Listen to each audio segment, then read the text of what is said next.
காவிரி பாயும் சோழவள நாட்டில் திருக்கடவூர் என்ற ஒரு தலம் உள்ளது. இத்தலத்தில் வாழ்ந்து வந்த பல வேதியர்களுள் கலையனார் என்பவரும் வாழ்ந்து வந்தார். இவர் கங்கை அணிந்த மங்கையர்பாகன் திருவடியை இடையுறாது வணங்கி வந்தார். மேன்மையான எண்ணமும் உள்ளமும் கொண்டு பக்தியுடன் எம்பெருமானை வணங்கி வந்தார். திருக்கோவிலுக்கு குங்குலிய தூபமிடும் திருத்தொண்டினை பக்தி சிரத்தையோடு செய்து வந்தார். எம்பெருமானுக்கு தூய மனம் கமலும் குங்கிலியம் அளிக்கும் தொண்டினை செய்து வந்ததால் இவர் குங்கிலிய கலையர் என்று பெயர் பெற்றார். கலையனார் குடும்பத்தில் வறுமை கோர தாண்டவம் புரிய தொடங்கியது. வறுமையும் ஒரு பெருமையாக கொண்டு சற்றும் மனம் தளராமல் தமது திருத்தொண்டினை மட்டும் இடைவிடாது சிறப்பாகவே செய்து வந்தார் கலையனார். வறுமை நாளுக்கு நாள் வளர தொடங்கியது. நிலங்களை விற்றார், கன்று காளைகளை விற்றார். அப்படி இருந்தும் கலையனாருக்கு ஏற்பட்டுள்ள வறுமை மட்டும் குறைந்தபாடில்லை. கலையனார் தமது வாழ்க்கை வசதிகளை சிறுக சிறுக குறைத்து கொண்டாரே தவிர திருக்கோவிலுக்கு குங்குலியம் வழங்கும் திருத்தொண்டினை மட்டும் குறைக்கவே இல்லை.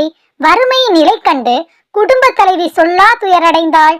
பசியால் ஒட்டிய வயிறுகளுடன் கண்ணீர் விட்டு கதரும் குழந்தைகளை பார்த்து பார்த்து அம்மையார் நெஞ்சம் தணலிடைப்பட்ட புழுவை போல துடித்தது. இறுதியில் அம்மையார் ஒரு நல்ல முடிவிற்கு வந்தாள். திருமாங்கல்யத்தை கழற்றினாள், கணவரிடம் கொடுத்தாள். அதனை விற்று பணம் பெற்று நெல் வாங்கி வருமாறு கேட்டுக்கொண்டார். மனைவியின் செயலை கண்டு மனம் துடிதுடித்து போனார் கலையனார். இருந்தும் வேறு வழியின்றி திருமாங்கல்யத்தை பெற்றுக்கொண்டு நெல் வாங்கி வர புறப்பட்டார். தந்தை எப்படியாவது நெல் வாங்கி வருவார், தாயார் குத்தி பதமாக்கி சோறு சமைத்து போடுவார் என்று தங்களுக்குள் எண்ணி எண்ணி பூரித்து போன சின்னஞ்சிறு குழந்தைகள் அன்னையை அணைத்து மகிழ்ந்தது. கலையனார் திருமாங்கல்யத்தை விற்பதற்காக தெருவோடு போய் கொண்டிருந்தார். அவரது சிந்தனை எல்லாம் நெல் வாங்கும் எண்ணத்தில் இல்லை. மறுநாள் கோவிலுக்கு குங்குலியம் வாங்க வேண்டும் என்பதிலேதான் இருந்தது. நாயனாரின் எண்ணத்திற்கு ஏற்ப எதிரில் வந்தவரும் இவரது விருப்பத்தினை நிறைவேற்றுபவராகவே இருந்தார். அதாவது இவரின் எதிரில் குங்குலிய பொதியுடன் வணிகன் ஒருவன் நடந்து வந்து கொண்டிருந்தான். அந்த வணிகரை கண்டதும் அவர் அடைந்த மகிழ்ச்சி என்பது எல்லையில்லாத வகையில் இருந்து வந்தது. உணவில்லாமல் பசியுடன் வாடிப்போன குழந்தைகளை கண்டதும் தனது திருமாங்கல்யத்தை கண்களில் நீர்வழிய கலற்றி கொடுத்து உண்பதற்கு தகுந்த பொருட்களை வாங்கி வருமாறு வாழ்க்கை துணைவியின் சோகத் தோற்றத்தையும் மறந்து போனார். குங்குலிய பொதியுடன் வந்த வணிகரை கண்டதும் தமது குடும்ப சூழல் மற்றும் நிலைகளையும் மறந்தார். அவரின் எண்ணம் போலவே எம்பெருமானின் செயல்பாடுகளும் இருப்பது போலவே விரும்பினார். இறைவனின் கருணை என்பது அளவிட முடியாதல்லவா? தமது கரங்களில் பொன்னையும் கொடுத்து எதிரில் குங்குலியத்தையும் அனுப்பி வைத்திருக்கிறார். இந்த அரும்பெரும் பாக்கியம் யாருக்கு கிடைக்கும் என்று எண்ணி மனம் மகிழ்ந்தார். இந்த ஏழை அடியனுக்காக எம்பெருமான் இறங்கி கருணை அளித்துள்ளார் என்பதை அறியும் போது மனம் அடையும் மகிழ்ச்சி என்பது எல்லையில்லாத பேரானந்தமாக நினைத்து அதை பலவாறாக எண்ணி மகிழ்ந்து கொண்டிருந்தார். கலையனார் மகிழ்ச்சியுடன் வணிகனை அணுகினார். கலையனார் மாங்கல்யத்தை வணிகனிடம் கொடுத்தார். மகிழ்ச்சியோடு வணிகனும் குங்குலிய பொதியை அவரிடம் கொடுத்துவிட்டு வந்த வழியே சென்றான். கலையனார் குங்குலிய பொதியோடு கோவிலுக்கு சென்று கொண்டு இருந்தார். குங்குலிய மூட்டையை கோவிலில் சேர்ப்பித்து மனமகிழ்ந்தார். இறைவனின் திருநாமத்தை போற்றியவாறு கோவில் மடத்திலேயே அங்கேயே தங்கிவிட்டார். வீட்டிலேயே மனைவி கணவன் வருவார் வருவார் என்று வழிமேல் விழி வைத்து பார்த்த வண்ணமாகவே இருந்தாள். புத்திரர்கள் கால் கடுக்க நின்று கொண்டு தந்தையின் வரவை எதிர்பார்த்தனர். எதிர்பார்த்து கொண்டிருந்த குழந்தைகளும் ஏமாந்து போயினர். அந்தணரின் மனைவிக்கு என்ன செய்வதென்றே புரியவில்லை. இருட்டியும் கணவர் வரவில்லை என்பதை உணர்ந்து ஏமாற்றமும் ஏக்கமும் கொண்டாள். பசியால் அழும் பச்சிளம் பிள்ளைகளை மடிமீது போட்டுக்கொண்டு கண்ணயர்ந்து விட்டாள். குழந்தைகளும் பசியின் வேதனையை தாங்க முடியாமல் அழுவதற்கு கூட சக்தியற்ற நிலையில் கண்ணயர்ந்து விட்டனர். கங்கையை சடையிலே தாங்கிய திருச்சடை அண்ணல் கலையனார் மனைவியின் மீது திருக்கண் மலர்ந்தார். எம்பெருமானின் திருவருளால் கலையனார் இருப்பிடத்தில் நெல்மணியும் பொன்னும் புதிய உடைகளும் எண்ணிலடங்கா வகையில் குவிய தொடங்கின. தமது இல்லத்தில் பலவிதமான பொருட்கள் நிறைந்து கொண்டு இருப்பதை உணர முடியாமல் கலையனாரின் துணைவியார் உணவில்லாமல் இருந்ததால் ஏற்பட்ட சோர்வால் ஆழ்ந்த தூக்கத்தில் இருந்தார்.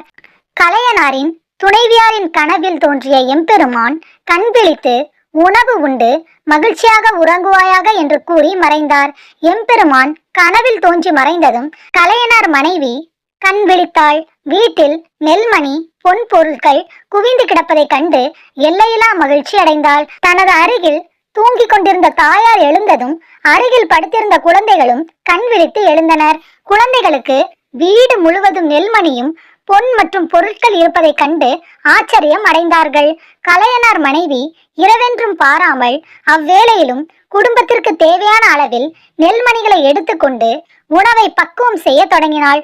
திருக்கோவிலின் வெளியில் மன நிறைவுடன் உறங்கிக் கொண்டிருந்த கலையனார் கனவிலும் எம்பெருமான் தோன்றி மறைந்தார். அந்த நேரத்தில் உறக்கத்திலிருந்து விழித்தெழுந்த தலை மீது தனது கரங்களை கொண்டு நிலத்தில் வீழ்ந்து பணிந்து எழுந்தார். அப்போது ஆகாயத்திலிருந்து அசரீரி ஒன்று உருவானது. வானத்தில் தோன்றிய அசரீரியானது உம்முடைய இல்லத்திற்கு சென்று பாலுடன் கலந்த தேன் சுவை உணவை உண்டு பசி தீர்த்து மகிழ்வாயாக என்று கூறி மறைந்தது. அசரீரி மறைந்ததும் குங்குலிய கலையனார் அடைந்த மகிழ்ச்சி என்பது எல்லையில்லாதது. பின்பு குங்குலிய கலையனார் மகிழ்ச்சி பொங்க தனது இருப்பிடத்தை நோக்கி விரைந்து சென்றார். அங்கு வீடு முழுவதும் பொருட்கள் நிரம்பி இருந்ததை கண்டதும் என்ன செய்வதென்று அறியாமல் திகைத்து கொண்டிருந்தார். தந்தையை கண்டதும் புத்திரர்கள் மற்றும் துணைவியாரும் அவரை நோக்கி மிகவும் மகிழ்வுடன் வந்து கொண்டிருந்தனர்.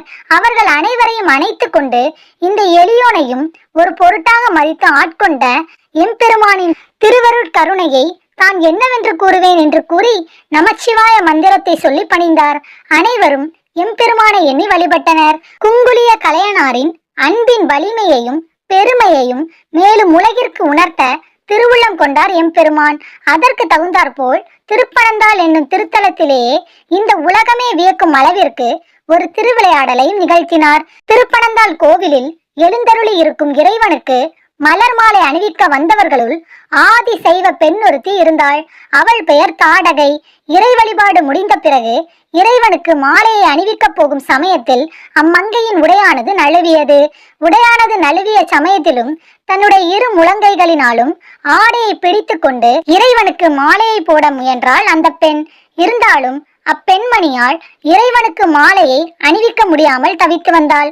அன்பிற்கு அடிபணியும் எம்பெருமான் அப்பெண்ணுக்காக இறங்கி சற்று சாய்ந்து கொடுத்தார். மங்கையும் மாலையை அணிவித்து மகிழ்வோடு சென்றாள். அது முதல் அங்கு சிவலிங்கம் சற்று சாய்ந்த வடிவமாகவே தோற்றமளித்து வந்தது. இவ்வாறு இருக்கையில் திருப்பனந்தாள் திருத்தலத்தில் சோழ மன்னருடைய திருப்பணிகள் நடந்து கொண்டிருந்தன. சோழ மன்னன் நிகழ்ந்த நிகழ்வுகள் யாவற்றையும் அறிந்து கொண்டு சாய்ந்திருக்கும் சிவலிங்கத்தை நிமிர்ந்து நிறுத்த முயற்சித்தான். எம்பெருமான் கருணை கொண்டு சாய்ந்து காட்சி அளித்தமையால் அவரின் கருணை இல்லாமல் எதுவும் செய்ய இயலாது. அதை உணராத மன்னன் தன்னிடம் இருக்கும் படை வலிமையை கொண்டு சாய்ந்திருக்கும் சிவலிங்கத்தை நேர்படுத்த தனது முயற்சிகளை தொடங்கினார். கயிற்றின் ஒரு முனையை யானையிடமும் மறுமுனையை சிவலிங்கத்தின் மீதும் கட்டி இழுக்க தொடங்கினார். யானையின் முழு பலமும் அங்கு செயலற்று போனது. சாய்ந்திருக்கும் சிவலிங்கத்தினை ஒன்றும் செய்ய முடியவில்லை.